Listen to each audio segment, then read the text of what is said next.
So I'm taken to Capitol Hill Police Station. I'm inside. He's the last face I saw, my own brother's face. And as I was being locked in, I saw him talking to the policeman. I don't know what he was telling the policeman. So it's a Thursday. So in the cells. So I'm inside the cell. It's dark. I'm in disbelief. Wouldn't you be in disbelief? You're a sister of somebody, your own sibling, that boy you grew up with, that friend of yours. If we're in the developed world, I'd sue them for trauma, a lot of things. But in this country, those things don't, or whatever. But generally, these men have traumatized me, the two of them.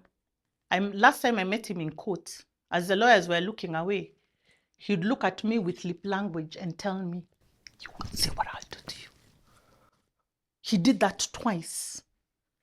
To be honest with you, I don't feel very safe. If this brother can do all these things, what would stop him from paying a hit on me?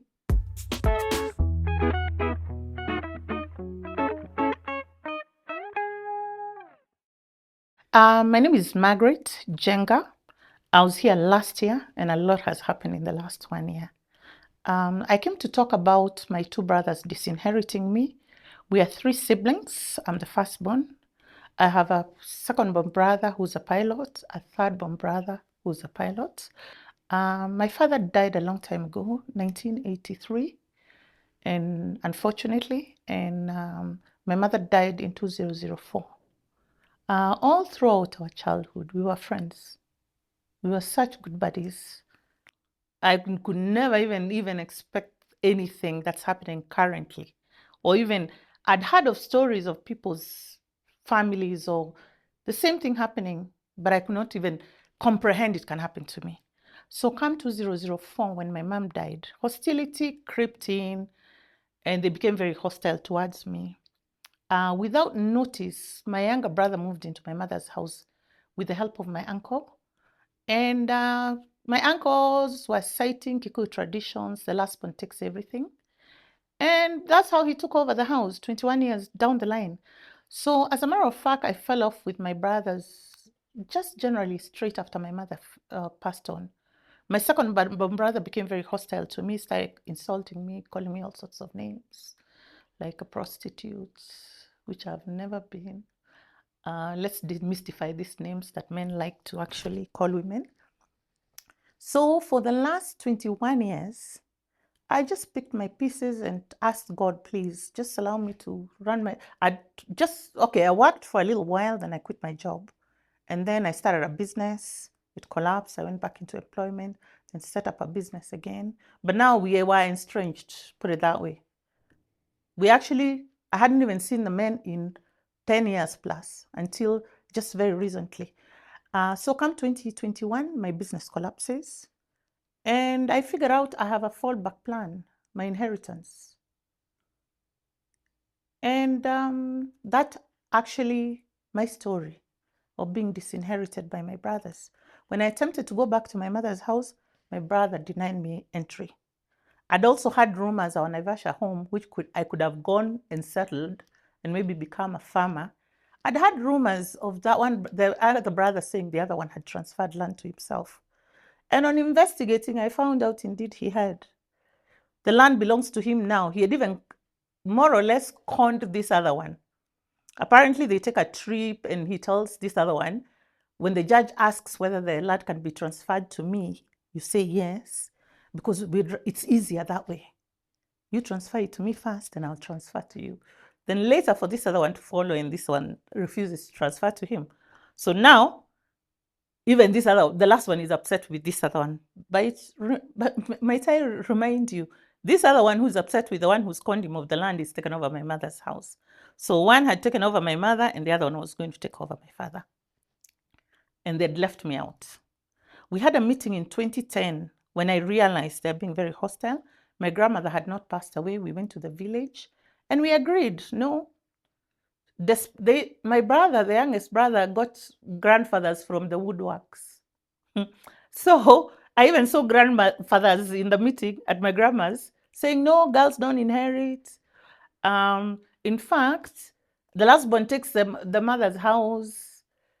That was then in the villages. Mind you, if I just might recap on my other interview, my parents were divorced. So the house we are talking about is my hardworking mother, single mother, because she was a widow. My father had died, who bought it later. So that's the house he actually claims is his based by traditions. So in a nutshell, that is my story. And so I went public. I came here just as last year. And in the last 1 year, a lot has happened. A lot. Both good and bad. I was hoping people don't like airing their dirty laundry in public. But after coming here, it got my brothers even angrier, especially the one I was saying had robbed me of his land. So he said he even sued me for defamation, spoiling his good standing in society. Now, let me tell you what. Defamation is what people threaten people with every day, as long as you're telling the truth. Defamation is when you're lying. So in my last interview, I'd mentioned I moved to court to have the revocation done, and I actually went to the law courts in Nakuru and established they'd left me out. When the chief was writing the letter for inheritance, I'd been left out. So I moved to court, and thank God, it was revoked. It's back in my father's name. Now we have to start succession all over again. So in a nutshell, that is the revocation from my father. The other brother on this other end, we've been to court several times since the last time I was here. He keeps saying he'll buy off the house. He said that in 2010, 15 years down the line, he hasn't. Him and his lawyer use all sorts of derailing tactics. So it got me thinking. 21 years later, since my mom died, because of my brother using all, with the help of the council, of course, the help of the lawyer.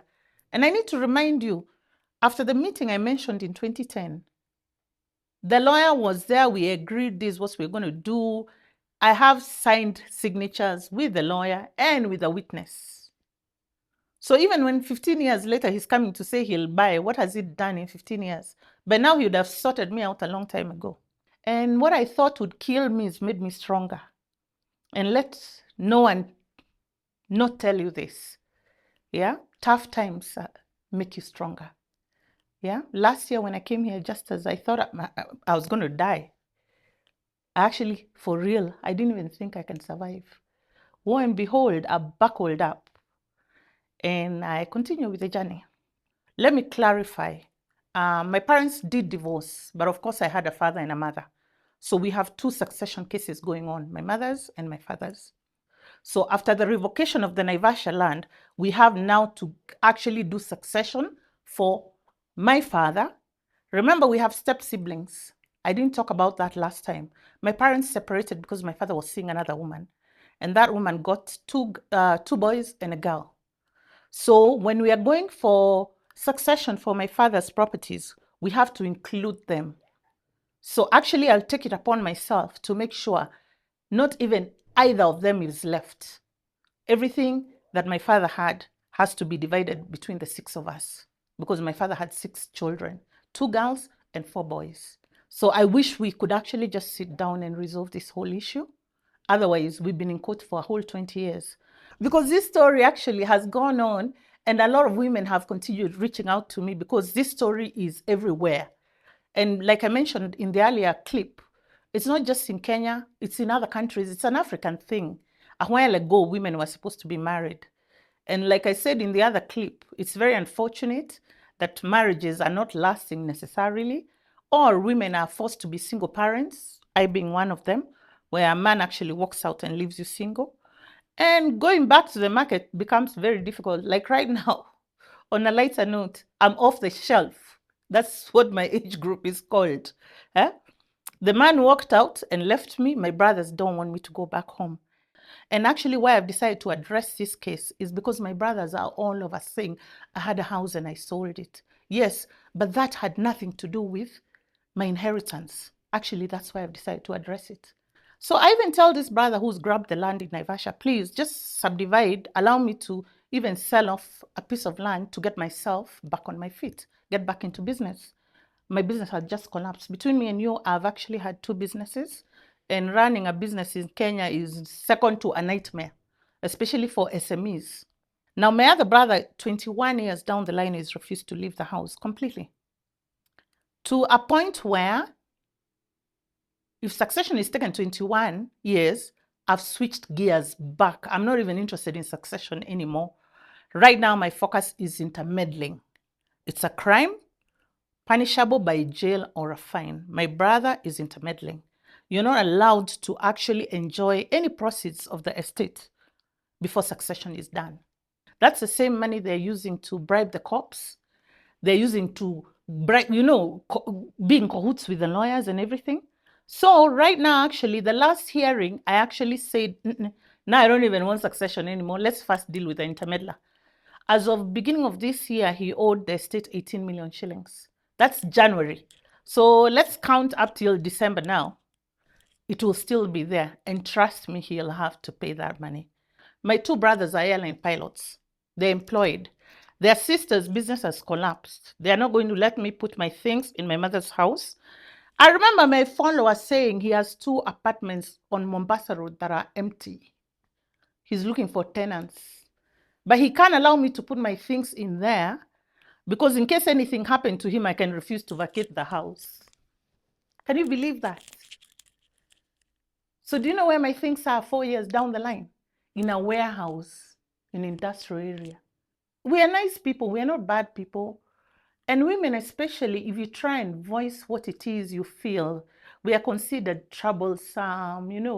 Somebody even called me and told me, Margaret, what you're doing is not nice. You can't go on TV and talk about these things. So am I supposed to die out there? Yeah? Am I supposed to die out there? Yeah? And it's unfortunate. We're not bad people. Honestly, to be honest with you, I love my brothers. Somebody sent me a message and told me, Maggie, the way you are so proud of your brothers, the way you loved your brothers. I still love them. At first, I was very angry. I was so annoyed.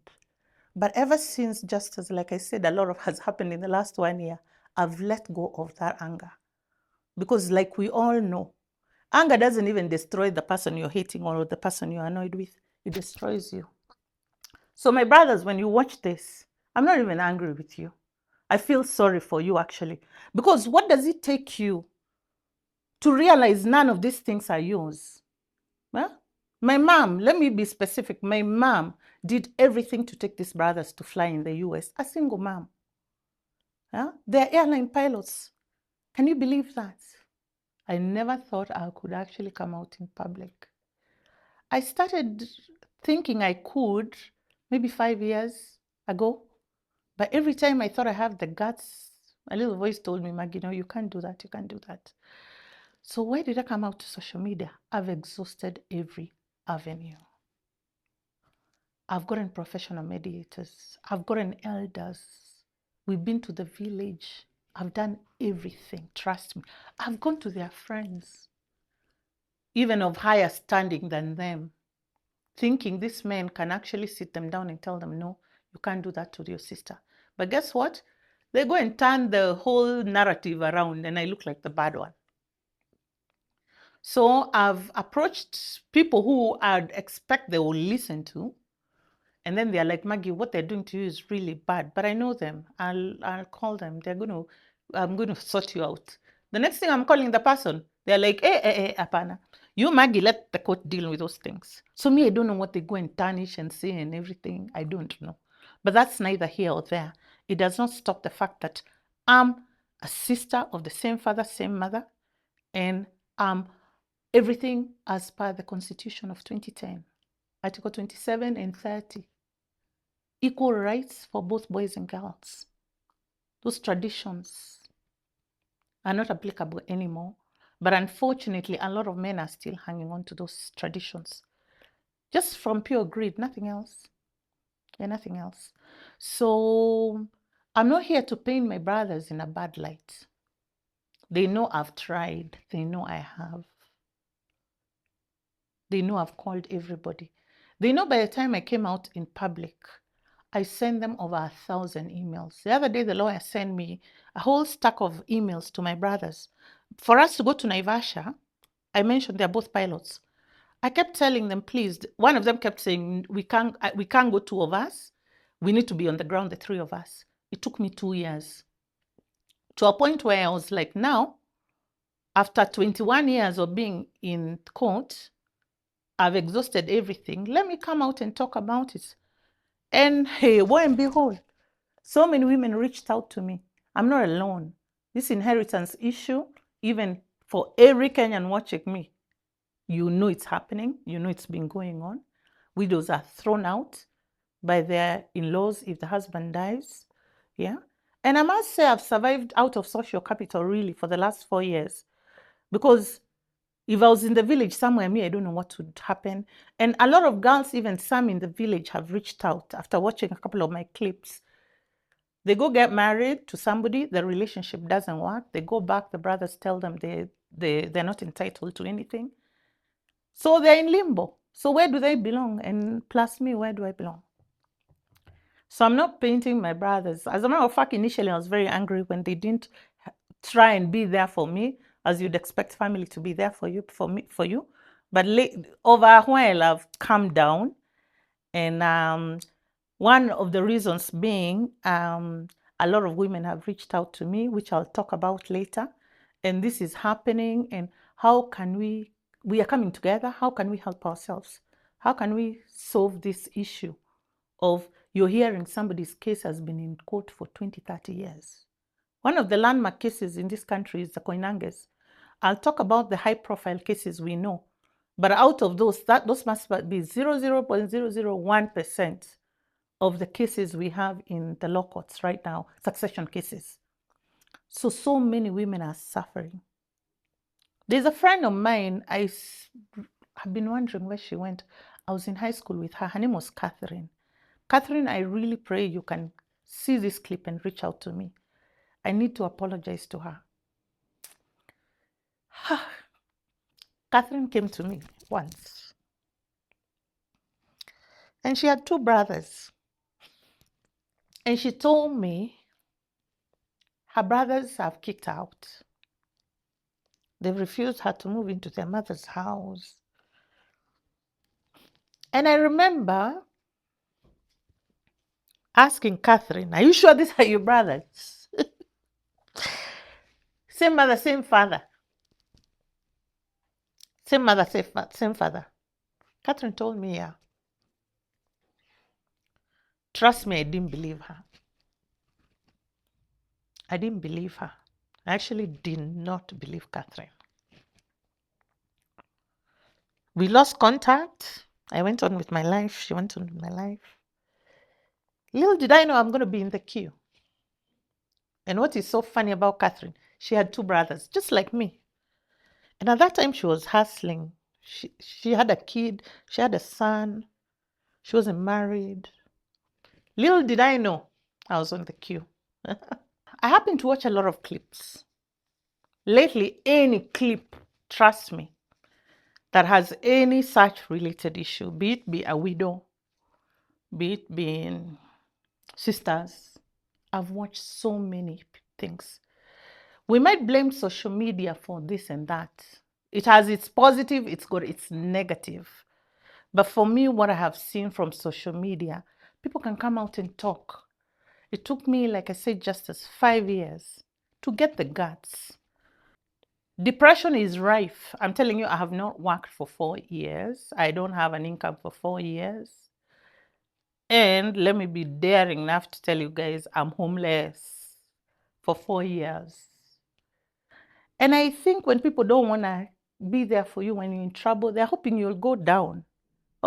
This one is the other round, bend round, brothers. I got nothing against them. But I think all of them who've not been there, and let's talk about family. By now, people are starting to talk. Because who you think is family, who will be there for you, they're not there for you.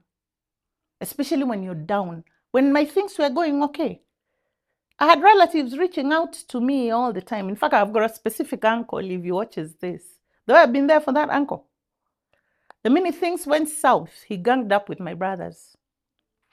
So I was on my own. But like I say, God works mysteriously. So I've been okay for the last 4 years. Then I start hearing rumors they're trying to establish where I live. My brother is called a brother of the person now who takes care of me and who has hosted me, and asked him, where does so-and-so live? So the brother of this person who hosts me calls the sister and tells the sister, Margaret's brother is calling me trying to find out where she lives. So he's called by the sister, and my brother is not hiding. He's telling this younger brother of my host that I want to arrest her. I'm going to arrest her. And I need to just backtrack a bit. At this point, he's sued me for defamation. What is the defamation about? That he stole the land in Naivasha. I'm not going to say he took it. I'm not going to say he decided to hold on to it. When you go and leave me out and you leave your other brother out, we even give you a chance. This brother, I gave him over a year. I kept telling him, look, I'm doing so badly. Please allow me to just sell him an acre. I get back on my feet. He refused. So number one, fraud, which is punishable, by the way. Number two, we've caught him. He has refused. He knows for a fact that I called mediators. I tried to reach out to him. I tried everything. He refused. So he started trying to find out where I live. My host tells me, by the way, your brother is calling my family, telling them that he's looking for where I live to come and arrest you. I'm like, what? So me, I send him a very nice message. I send him a message. I tell him, I hear you're looking for where I live. When you're ready to arrest me, don't come to my host's house. Go to the nearest police station. Have me called. I'll present myself. You really can't come and arrest me at somebody's house who's trying to help me. So what exactly does my brother want? He wants me to be on the street somewhere, sleeping under a bridge somewhere. So we take it lightly. I send him a message and I tell him, look, go to the nearest police station. I'll present myself. I have no problem presenting myself there. But you can't bring cops to somebody's house.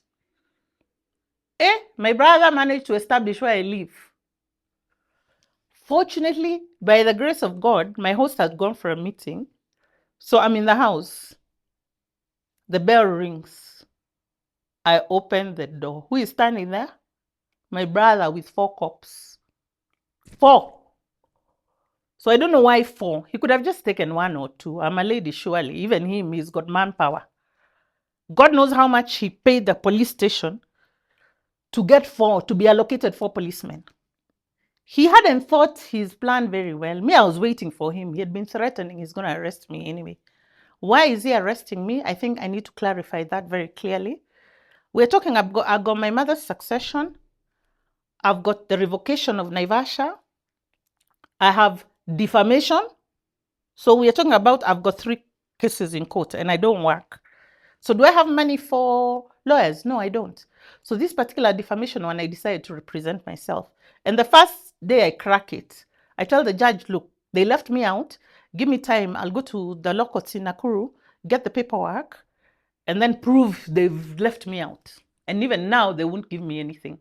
So what I did by mistake, I missed the next hearing.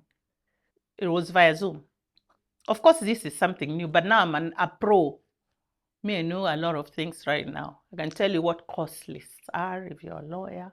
I can tell you what a hearing is, what a mention is. Hey, I've learned a lot of things. Sometimes you have to be put in a corner just to learn a lot of things. So I miss. The next thing, I have a fine of 22,500. Do I have 22,500? Really, will I ask my friends now to pay fines? If they're feeding me, they're taking care of me, my basic needs. How do I come to you Justus now and tell you I need 22,000 to pay the fine? Where is my integrity as a human being? On a situation where my brother has robbed me, I have proved he's robbed me, now he wants me to borrow money and give the government money. So I didn't have the money. So do you know what my brother does? It's a court that's supposed to come and arrest me for non-payments, or here where I'm not able to pay, because even the court is lenient. You'll tell them I have no income, I'm homeless. They'll ask you, something. My brother goes to Milimani law courts, comes as a bailiff himself. He comes with the invoice of the court. Apparently, you're supposed to be arrested by the bailiff, not him. He's not supposed to arrest. But you see, now I didn't know those things. Now I know. And it was very funny. This I have to mention specifically because I also established when a bailiff comes for you and arrests you because he now has a warrant of arrest, which my brother did not have. But you see, now I didn't know because I'd have asked him, where is your warrant of arrest? What he was giving me was the invoice. But I had no clue. But anyway, I'd already psychologically been prepared. So I told the cops, go Jenny. So I went, I got ready very quickly. We went down to where the car was parked. Now he had forgotten. He just didn't do his homework very well. If you arrest your sister and you have 4 cops, is it 3 or 4? I don't know whether they're supposed to squeeze me in the car. I don't know. But now you can imagine how angry I am. Me, I just say I'm not entering his car. Wacha nitembee, nifuateni tutembee. Do you know what my brother does? He calls an Uber for me. So, so first we have to return some of the policemen back to Kileleshwa police station because we can't go with all of them to court. So he orders an Uber for me.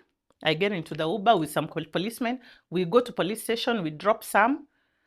He gets the Uber to wait for me. So I'm in an Uber. He's following us. So Milimani Law Courts. We go there the whole day. Eventually now I'm presented to the magistrate. And I need to mention something very funny. I think the policeman or the law system will pick this up.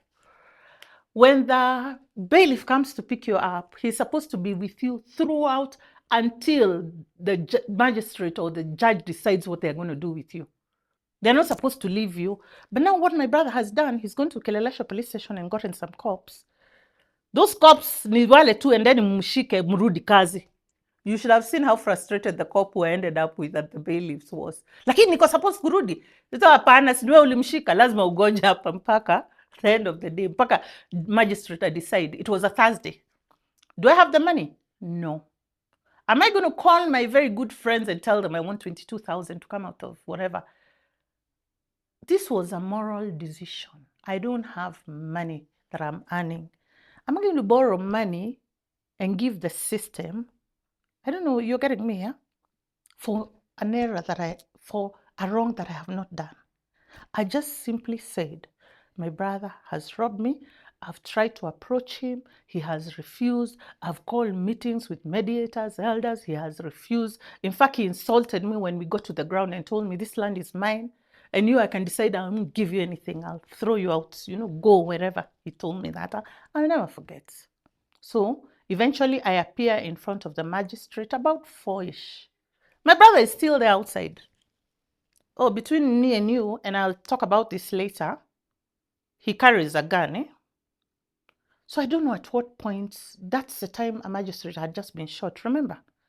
So I don't know at what point I said, he had been threatening me. He's told me many times, I have no idea what he'll do to me. Even as we were leaving the police station, he looked at me very meanly and told me, you have no idea what I'm going to do to you. So I asked him, what are you going to do? Are you going to kill me? So by the time we get to the bailiff, I actually mentioned to somebody, I'm a bit scared of my brother now because he's threatened me and told me I have no idea what he's going to do to me. And he carries a gun. So the minute I said that, they all panicked. What? He has a gun. So he was told to go and wait outside because now he couldn't appear. So eventually, he's outside waiting. He's waiting. He has to make sure I'm sorted. I pay in front of the magistrate. Do you know what he's praying his lawyers ask? That I be jailed for 30 days. Not I pay. I had the lawyers. Now it was Zoom. Me, I was taken in front of the magistrate. And I can hear the lawyers saying, we are pleading you jail her for 30 days. Not she pays. So that magistrate was like, do you have the money? No, I don't have the money. Can you get the money by tomorrow? I said, I'll try. Now I'm being taken now to whatever. Then, in the middle of it, the bailiff interrupts and tells the magistrate, no, tomorrow is not possible. I don't know at what point that bailiff decides for the magistrate. And I'll say it because I think we're in a society where telling the truth is even fearful. Because you give me a very good reason why a bailiff should tell the magistrate in front of me, not because the magistrate goes like, can you raise it by tomorrow? But now I was going to be in the cell for a night. The bailiff told the magistrate that tomorrow is not possible unless she comes on Monday. What crime have I committed? Now I've figured out there is civil and criminal cases. This is a civil criminal. You're not supposed to just be jailed just carelessly. She says now you have to, then you'll come on Monday to pay the money, not Friday. So it's Thursday about 5. So again, my brother calls an Uber. Because usually you're supposed to wait for the police car to ferry you to the police station, right? But they have their times, you know what I'm saying as well? How many government cars can just be ferrying one person? No. They must have their own schedules that I don't know. But mine is a special case because my brother is paying for Uber everywhere. So we get into the Uber and he's following me. He drives a nice car, those ones of Europe, the ones that light at about 5-ish, 6-ish, you know what I'm saying? I remember looking behind, it was about 5, 6. He's following us. So I'm taken to Capitol Hill Police Station. I'm inside. He's the last face I saw, my own brother's face. And as I was being locked in, I saw him talking to the policeman. I don't know what he was telling the policeman. So it's a Thursday. So in the cells. Oh my goodness. So I'm inside the cell. It's dark. There are no lights. The mosquitoes. Jesus Christ. I'm in disbelief. Wouldn't you be in disbelief? You're a sister of somebody, your own sibling, that boy you grew up with, that friend of yours. And this particular brother who follows me now, if I break a bit, was very intelligent. He was always number 1 or 2. Me and the other one were number 7, 6. So me and the smaller one were a bit jealous of this one. And my mother really was very close to him. I don't know why. He's more of a serious guy than me and the last one. So anyway, he was still our buddy. Except once when we were small, we all grew up with a puppy each. My mother made sure everybody had to have a dog. So my mom comes home with 3 puppies, and me and the younger one picked the cutest, and we decided to give him the thinnest, the skinniest. And we even name it for him. We tell him, this is your dog, and we've given him a name, and his name is Pinocchio. So we've had a good childhood. I'm not even complaining. So I'm in the cell now. People are coming in of all sorts of things. So you're all in a dark room. What do? You chat. You keep asking each other, where umeshikiwa nini? So people have different stories. But me now, every time they got to me, they would come, go. But as they come, they go, you make friends. Only one girl did I find there and live there. So mi ni ndugu yangu amenirusha huko. Everybody goes like, what? Your brother? Yeah, why? Me, I tell them the story. Your brother can do that to you. Even criminals cannot comprehend that. Even criminals cannot comprehend how your own sibling can do that to you. Another one, girl who came from NTSA, her brother, when the brother had, the brother dashed there with warm things, sweaters. So me, I'm even now, like, I'm trying to process for 4 days. So Thursday night, Friday night, Saturday night, Sunday night, Monday. Now I've gotten ready. Now I'm going to court. This time now, I've raised the money, or a bit of the money. Now let's expose the police the system. We know cops aren't angels, are they? No. But I'll tell you something. You'd rather be, from what I've heard and what people talk about, you'd rather be in Kilimani than Capitol Hill. Let me tell you why. Kilimani is a very, very busy police station. The traffic is crazy.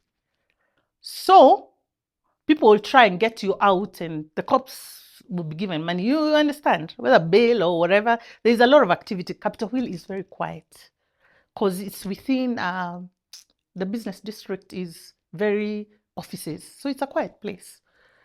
So how do you survive in there? There's a little mattress, this thick. You pay 1,000 to get that mattress. At 4, 5 o'clock in the morning, The doors, bring that mattress out. Then you have to pay another 1,000 bob to get the mattress back. So if you're three trying to squeeze into that little mattress, everyone has to look for 1,000 bob, 1,000 bob, 1,000 bob. It's a business. They're running in there. And I'm not even embarrassed to say it because it's the truth.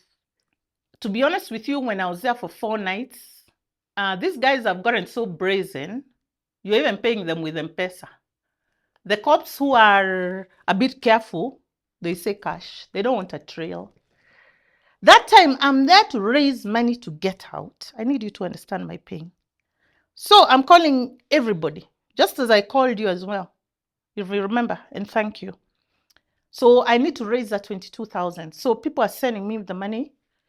But now, the other thing is to get the phone as well. So you pay just a little money, you're given the phone. Oh, they didn't see this coming. They didn't see this coming. Why did I do what I did next? I asked the cops, what time am I going to the police station? I wasn't even planning to do this stint I did. I need you to know, after these interviews, I've never even posted myself on TikTok. I would used to think people are so brave. It's the first TikTok video I did. And how did I do it? The girl that I found in the cell is one even who showed me how to record, how to do it. So I'm asking the cops, naenda kokotini sangapi? And they're telling me, wewe kwanza ukwendi Nairobi, wewe unaenda Nanyuki. I'm like, Nanyuki? Kufanya nini Nanyuki? It's going to 3 now, 4. Now I've panicked. Because I've been behind cells for 4 days. Now it's Monday. Now I'm being taken to Nanyuki. How?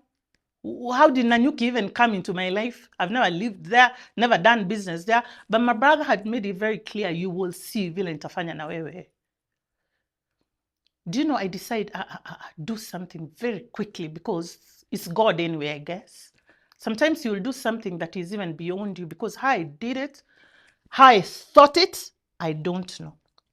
Me, I just asked that girl, how can I video myself? How can I video myself? She showed me, click, click, click. I talked about the story. You saw the clip. I posted it everywhere. And who is God now? Mike Sonko saw it. He called and told me not to worry. He's sending Dr. Kaminwa, the lawyer, Kaminwa, to come and get me. That's about 2 or 3 o'clock in the afternoon, meaning I wasn't going to court in Nairobi. They were looking for a way to ferry me to, maybe my brother was going to pay another Uber to take me to Nanyuki, maybe. Because I think, how am I supposed to go to Nanyuki? So Kaminwa comes and asks for the file. The cops weren't seeing it coming. So they pull out the file. And actually, it's indicated in Nanyuki. I'm supposed to go to Nanyuki. So Dr. Kaminwa is asking them, why Nanyuki? This lady lives in Nairobi. Margaret, I've never met him before. Margaret, why Nanyuki? I tell Dr. Kaminwa, I don't know. So they rectified very quickly. So between me and you, what do you think had happened with this system that we have called the Kenyan system? Now, let me tell you something. The next thing, that bailiff lady I found, she had become very hostile to me when I went with my brother. She showed up looking very hostile. And guess what? She came with an Uber. So me, I didn't even know the system has Ubers nowadays. I was putting her an Uber. I don't know whether because she must be the one who had, with my brother's cahoots, organized this whole thing. Because the way that woman was hostile to me from there on. And I'll tell you why I think she was so hostile. The money that had been put down didn't, you have to deliver. So I can just, in the background, imagine my brother negotiating with her. Lakini, what can you do to her? Take her to Nanyuki. Then they say, okay, bring this money. Can you imagine now you've been caught, you did not deliver and you've eaten money? Because she came, she did not even talk to me from Capitol Hill to Milimani. So there I found Kaminwa. Now he also went. I found him waiting, and that's how I was released. So among the things that have happened in the last 1 year. So what happens when you're in the cell now? It was meant to intimidate me. I guess you would shy away. Had he managed to pull that whole stint and I end up in Nanyuki, maybe I would have shut up. I'd have decided, you know what? I can't beat the system. But now I decided it worked in my favor because now it went viral. And I didn't spare his name. I mentioned their names. And being pilots, of course, it went through the pilots fraternity or everywhere. It went everywhere. Everybody got hold of it. You'd expect the man will slow down. He has not slowed down. Last time I met him in court, as the lawyers were looking away, he'd look at me with lip language and tell me, "You won't say what I'll do to you." He did that twice. To be honest with you, I don't feel very safe. If this brother can do all these things, what would stop him from paying a hit on me? But let it be known if anything happened to me. It's especially this brother, the one who follows me, not the other one. Because it took 2 days. Then he would fold his face in a way when he's telling me, oh, when we got into court now, for the last succession now, my mom's succession is still going on. Dr. Kaminwa, being the man of wisdom and having lived this all years, has tried to tell him, please, your sister and brother, why don't you just sit down? He's refused. He said no on the defamation. Why take your sister around and everything? You live in Karen. Oh, I've forgotten something that I have to talk about. When Kaminwa comes to the police station, he can't believe also. Your brother, Margaret, yes. Your same, yes. Give me his number. He calls my brother. My brother is in India. I mentioned he's a pilot. He says, I'm in India. And the phone disconnects. I don't know whether he hangs up on Kaminwa. I don't know. No, my follower, the one who's arrested me now. He calls the one who has arrested me. He hasn't called the other one. He's a bit confused also. Your sister? How? Why? So the phone disconnects.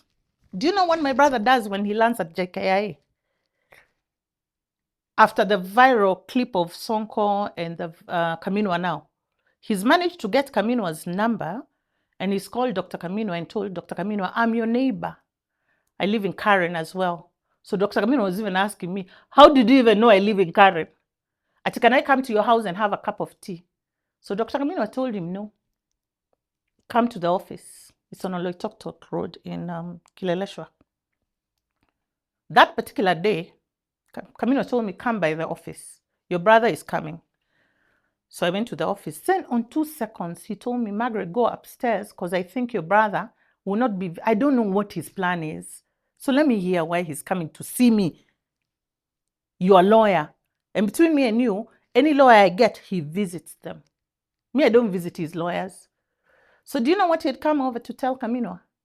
Just to spoil my name, saying, Dr. Kaminwa said it, and please put it as it is.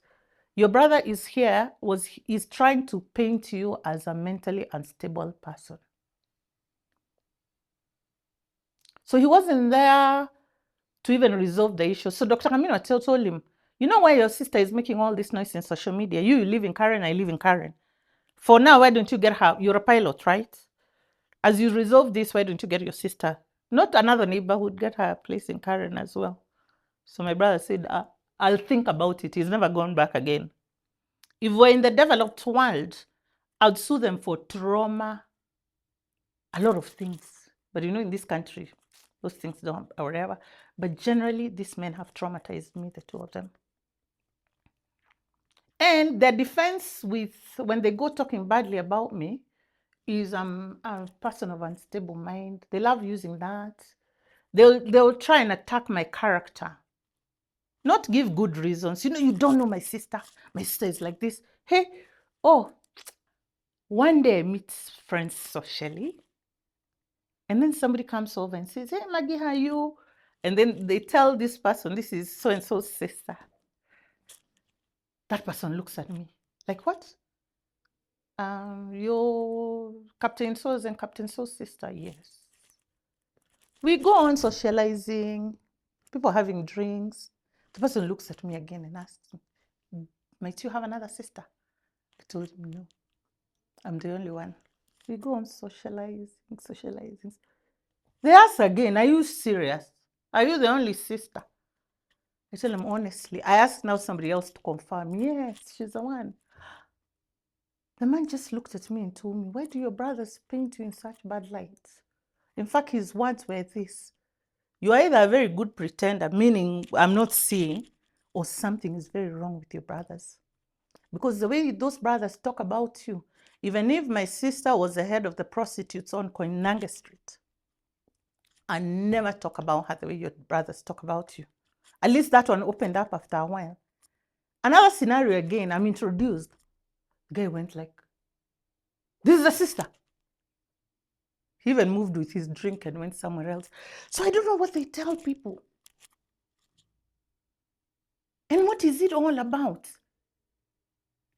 I'd want to have somebody record I hear. Because what possibly can you be telling them? My sister is evil. My sister is mentally sick. What is it they tell them? I don't know. So that's what happens. And like I'm telling you, it's happened with a leader. If you watch me, I was very upset. Initially, I could not understand how somebody above his rank and everything, a respectable leader, for example, I'm referring to a leader. I saw him, and he's like, Maggie, I'll try and help you. I'll call him. He's, with reason. After that, he didn't want to hear my story again. My brother threatened me on email and told me, I'm putting my life in danger. I went to the police station at Kilimani to report, because this is the kind of things you need to report, lest anything happens to you. When I met the OCS, he was so nice. Oh, he was so nice. He told me, what? And you're the sister. The same way everybody receives this story. Then let me call him. So he rocked in later. So he told me, you go and call me later. When I called the OCS, he told me, hey, wewe, tafuta was nini? The elders in the village. Our sort. I don't know what he told him. So I don't want to know what they tell people. And these are people I was getting along with before my mom died. In fact, during the funeral, we were friends. They were even coming to my house. We did everything together. So what they tell people, but it's a really nice feeling to be, not to care anymore about what people say. I'm here because really I do not care about being judged by anybody. For me, survival is very important. I'm not going to commit suicide. I'm not going to get into crazy depression. I'm going to fight this out. People will talk. Whether you're nice, people will talk. Whether you're bad, people will talk. If you stay in the house too much, they'll talk. If you good, you'll talk. They always have something to say. So for people watching as well, Justus and everybody else, social media has just become something that has healed me. I'll never forget the first time I gave my story. It's like a weight is lifted off you, because we live thinking, oh, what will somebody say? What will somebody say? I am homeless. I'm the new face of homelessness. Not because I'm supposed to be homeless. No, no, no, no. As soon as I'm done with this fight, I'm going to be okay. But it's happening not just to me. It's happened to a number of women I know. I know a woman right now. She's also in a very desperate situation. The brother is locked out of their home. Not one, not two, not three. Just to mention, I'm Generation X. Gen X are people who are retiring, who are just about to retire. So even if you give me a job today, I'll be in the next list of being retired. I'll have to go back to the drawing board now and figure out how I'm going to live the rest of my life. Okay. So number one, after I went on social media, people comment all sorts of things. Others are like, look for a husband. Others are, look, uko na mkono, enda ukafanya kazi. I haven't refused to work. I need capital to work. That is number one. Number two, being employed I'm actually right now out of that age group. Because even if I get a job for 2, 3, 4 years, I'll be retired. I worked in the corporate world. And let me open up your eyes, guys. It was a beautiful place I did work. The pension there, when you retire, you're given your check. After I worked for this company for 19 years. You're given an amount that looks good, but trust me, get out on the ground. Things are very different. Start a business, and then all that money gets swallowed. With the environment we have of doing business in this country, we all know. So I happen to be in that category where you get your pension, you put it in business, it evaporates. You try again, it happens. And one thing I have to say I've embraced is the lows and highs of life. To be honest with you, I don't think I would have, if I'm asked another life, I can relive this very life. I would hate to be very comfortable somewhere, never having to worry about anything. I've gone through a very interesting experience. So let's go back to my story. You've Moments with Justice has had a lot of people telling me, oh, Margaret, I watched you on Moment. I forwarded you one, whatever, what you were commenting, what you're doing and everything. So it's just like something sucking me in, whether I like it or not. And let me put it this way. I'm so grateful to God that I can give back to society. I'm sure my issue will come to an end sooner or later. But 20 years later, it's 21 years. Next May, it will be 21 years. And I'm a retiree right now, kind of category. Imagine if you're faced by this situation at my age now. That means I would have to wait for another 20 years. I'll be getting justice when I'm 80 or 90 years old or something like that, 70 something. It's wrong. Just 2-3 days ago, I think last week, there was a woman in Dumberry right now. The son has forged the documents and she's being evicted. The son has been selling the land. That woman is bending like this. If she can go to court and wait another 20 years, what are you trying to tell me? Why 20 years? Why 30 years? Why 40 years? Why is it the accepted normal that ukienda kotini, you live on the corridors of court? Why is it a new normal? Why? I paid taxes all my life. I've been in formal employment for 30 years. I've done business for another 4, 5, 6, 7 years. And I paid my taxes. Trust me, I'm that SME that used to pay taxes. When I need justice, there is no justice. Why don't we have justice in Kenya? Now that I'm not a blonde anymore, being ignorant is a very bad thing. The last time I was here, I was very wrong about what I thought about judiciary. After doing a couple of research here and there, we have just a handful of judges, very few. If I mention maybe 150 of the whole everything, or up to 600 plus clerks and everything, we have just a handful of judges with over thousands and thousands of cases. The ratio is impossible to deal with. That's why when you go to court, like this now my case, I was in court on the 17th of February. You go, it's adjourned, you go, maybe the judge is not there. The next one is October, meaning a year has gone, being heard just once. And there's something called mention, nothing will happen. There's something called a hearing. Now I'm learning all those things. In fact, I'm in my own little private law school. Thank God for Google, thank God for ChatGPT, thank God for everything everything is on your fingertips. Awareness is very, very important. So a lot of women reached out to me. And we can make noise until the cows come home. But we need solutions. We really need to figure out how can we get help as women. I can be making noise and everything. And there's a time to make noise because I've been there. But now after you've made noise, what next? Are you going to increase the judges from 150 or whatever to 1,000 as you? No. How?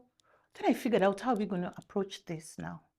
You know about petitions, or I found out about petitions when you get a lot of people hearing your stories and signing a petition, and when you're a particular number, now you can actually approach the lawmakers and tell them this is what we're going through, but not to complain. I'll be very honest with you, I'll be a different Kenyan this time. I know Kenya is full of noise right now. Me, I'm not here to make noise. It won't help me.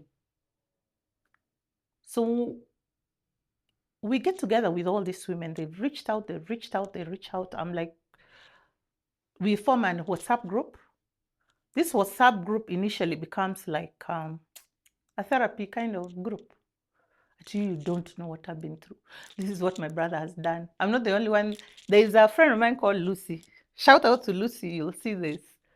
Her brother took her to the cells the other day as well. Hey, but she took the law in her hands. She was taken because of a civil case.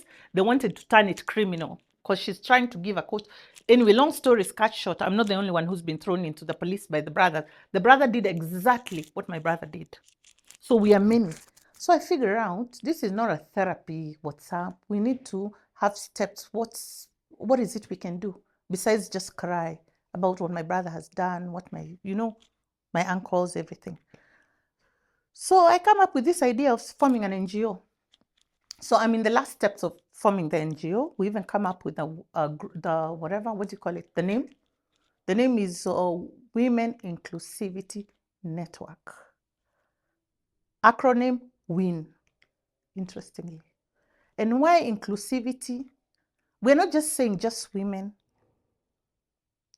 There are men born of single women who are suffering the same thing. If you're a lady and you get a child out of wedlock, especially a boy, for some of these women, there you go back to your home, your brothers tell you, peleka huyo kijana kule ulimtoa. He's not coming here kugawa shamba. He's not coming here to get a piece of our land. It's our land. So it doesn't just focus on women, but let's start with the fact that this is a problem with men also born out of single women being kicked out.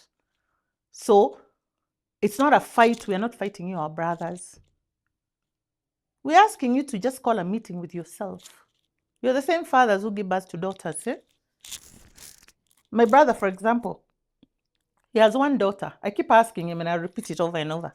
If he had 2 sons, would you want those sons doing what he's doing to me? Throwing me in the police stations and everything.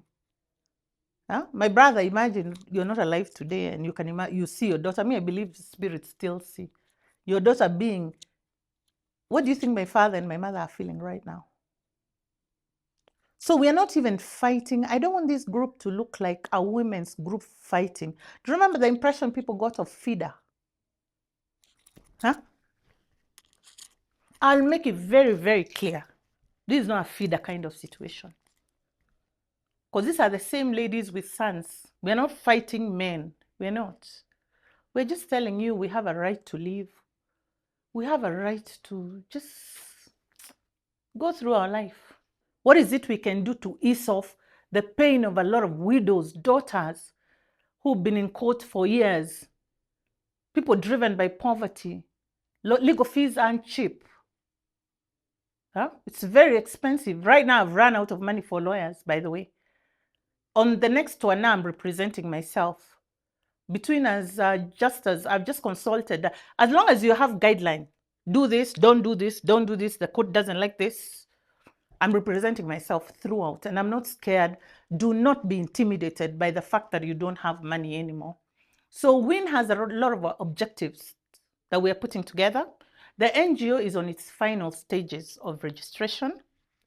And our focus is first awareness, education awareness. How many girls in the village? You'll even find a village girl telling you, hey, men are the ones who, whatever. They're the ones who tell them, go and find yourself a husband. The group we have, you don't know what a relief it is to hear and you're not alone. When you're walking alone, it's very hard.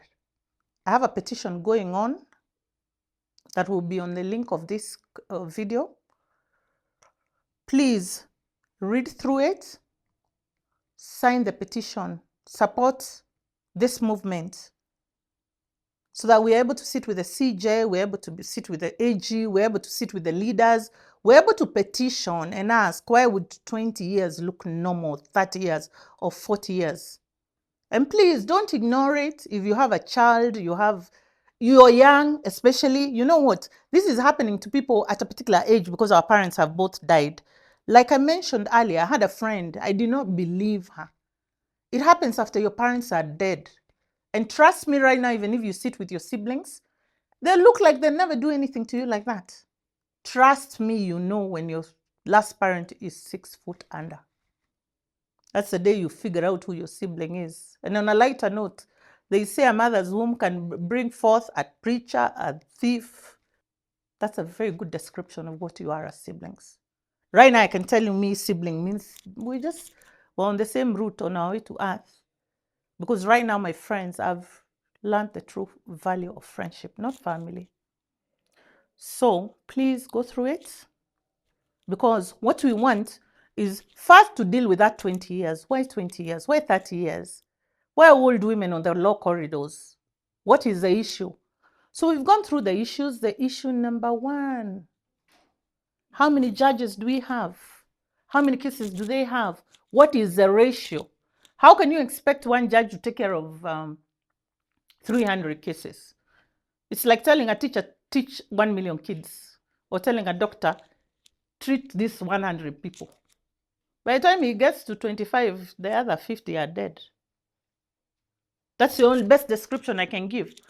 Kenyans cannot accept that succession has to take 20 years. In developed worlds, within a year, succession is finished. Even the most complicated succession cases shouldn't take between 2 and 3 years.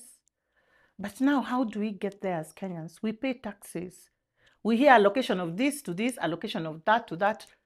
How can we have, my last research, not so sure it's 100%, but we have over 700,000 cases in court. 700,000. How many judges? A handful. So what does that tell us?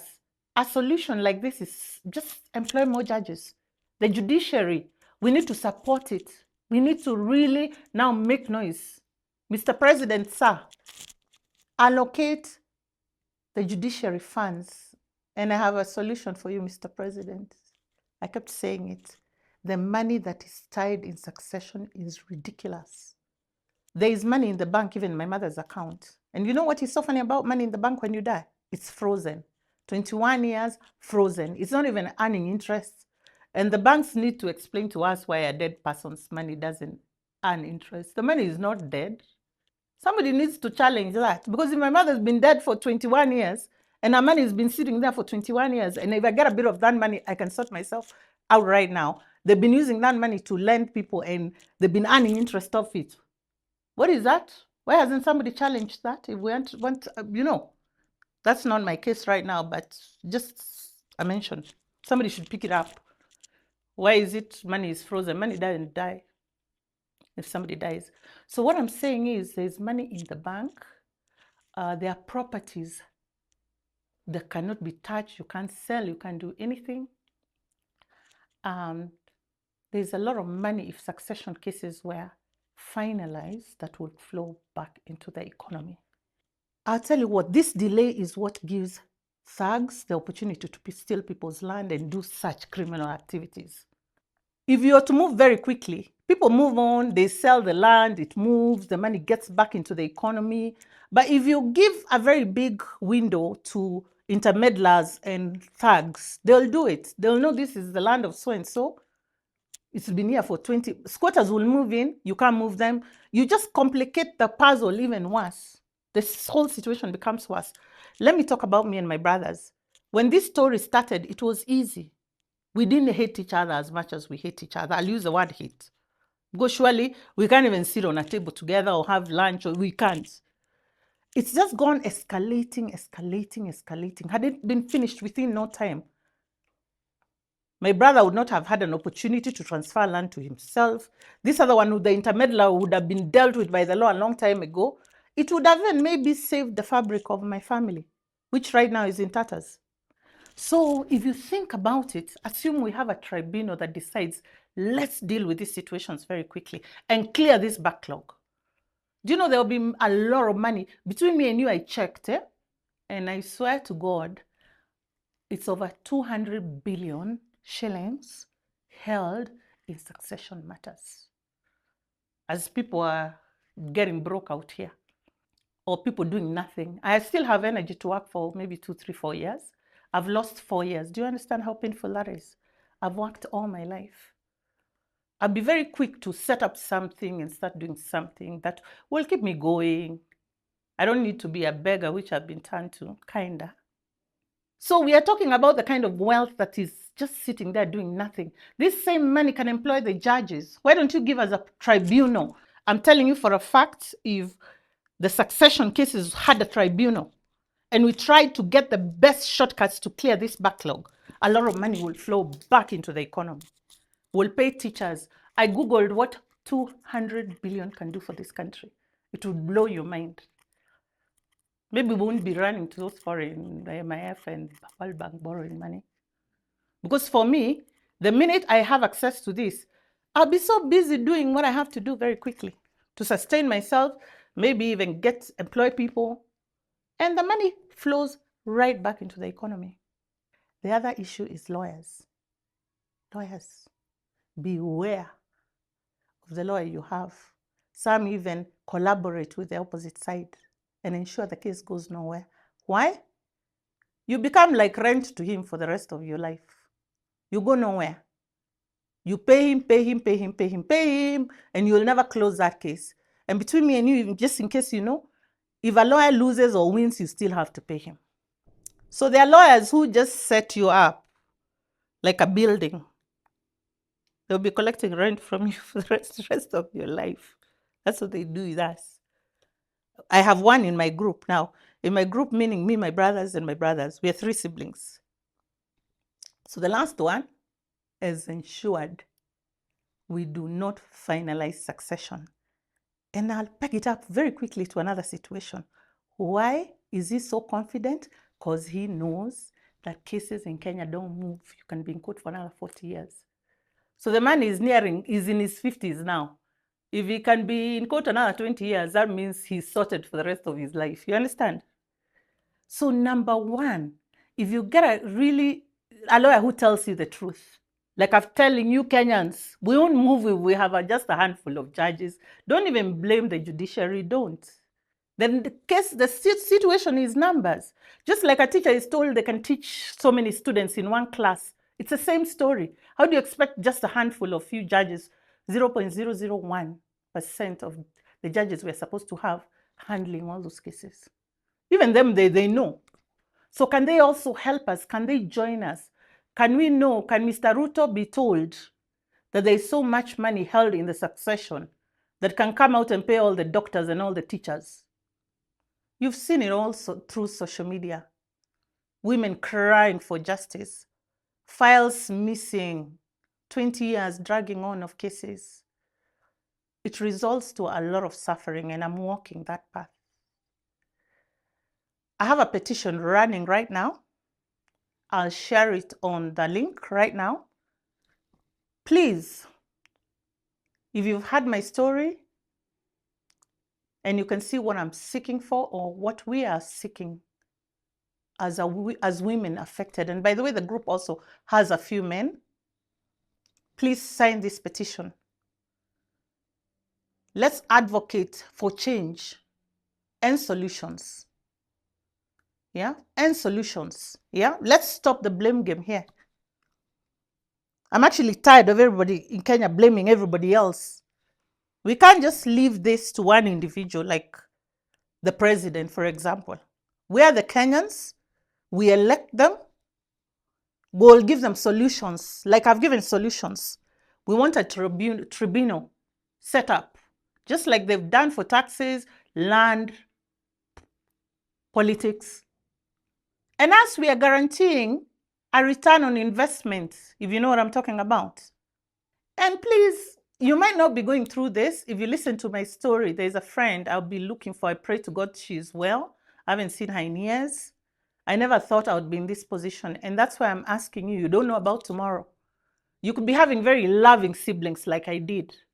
But look at where I've ended. So I'm calling every Kenyan.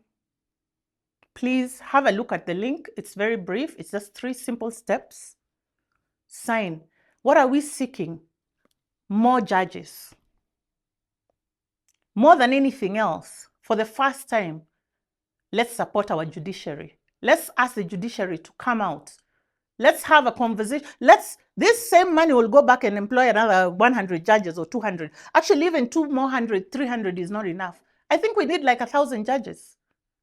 I'm not asking anybody to do me a favor. I'm asking you to do yourself a favor. As a Kenyan, you cannot be told if you go to court, you will spend your lifetime there walking up and down looking for money until you run out. Because today is me, tomorrow is you. So I appeal, please, sign the petition. Let's give them solutions. Let's follow up. Mr. President, if you watch this, if you just come across this, there's money held, a lot of money. Get your people doing the research. and see the kind of money that is held out there in succession matters. We don't need to be maybe borrowing money out there all the time. I have a daughter. As parents, I think we work hard to make sure our children are comfortable, really, if you think about it. Yes, we want to have a good life, but if you have children, you want to take care of those kids. The world has become so tough, not just Kenya, by the way, across the world. What our parents could do then, we can't even. A lot of us can only dream. Things were easier, things are becoming tougher. My source of inspiration is my daughter. Being a girl, I feel her because I'm a woman. I know how rough it is for women. It's kept me going because I wouldn't want her to face what I've faced. And just to mention very quickly, an uncle of mine told me, Margaret, my mom used to tell him, she worries if she's not here, who will take care of me? Meaning my mom knew her sons already. And as mothers, as parents, we get to know our kids. I wouldn't want my daughter to wake up looking for me and I haven't left her comfortable. My days will come sooner or later. As a matter of fact, I've done halftime. I've done halftime, like the football. I'm on the other stretch. So I have to fight no matter what for her. And I'm going to ask a lot of Kenyans, especially if you're a mother, I'll go back. A will is not enough anymore in Kenya. Wills nowadays are contested. We have a lot of cases in court where people are saying no. They even say it's a forged signature. You know, Kwanzaa, they're very good at using a forged signature story. So if you have anything for your kid, you're here. We are here for just a time in this world. I didn't even believe I can get to this age. Just the other day, I can see myself as a 16-year-old, carefree. Time flies. Just secure your kids and don't trust your kids too much with each other. Even the quietest could be the one who can just turn against each other. Because we will not be having stories like this if families don't turn against each other. And they're all over. So with this NGO, we are on Facebook. We are on Instagram.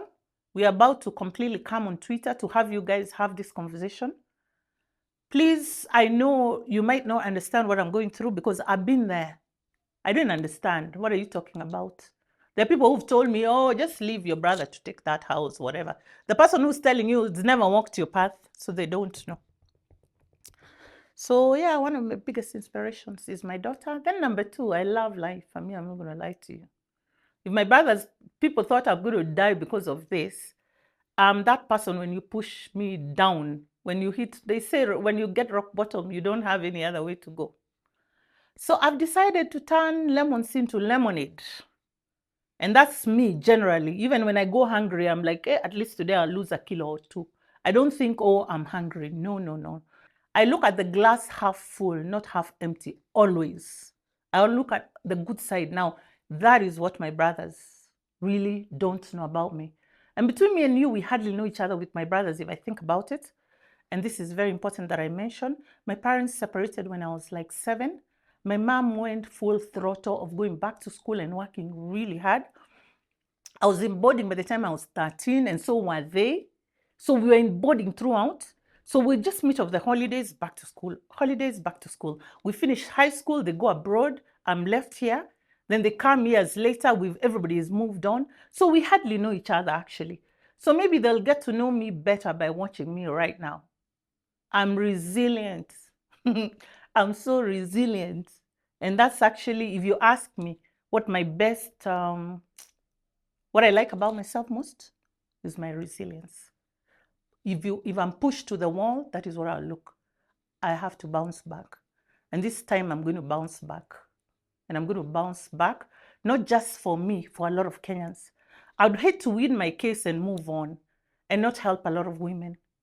I won't feel at peace with my soul if I don't help a lot of women. I want this to be my legacy. We come here, we earn, I've seen it all, I've lived a good life. But at the end of the day, when I go, what is it I would have done? Let's just change something. Change people's lives. I'll be going for those girls in the village, especially those ones I'm very interested in them. The ones who don't know any lawyer, who have no access to any information, those are the ones I want. Because when we're middle class and another level, people somehow just make it through. But there are girls who don't live their lives from when they're very young. Imagine a girl got married at 14, she got 2-3 kids, she has nowhere here, she's gone nowhere. In fact, in those 2 villages, you hear actually that's why even prostitution thrives.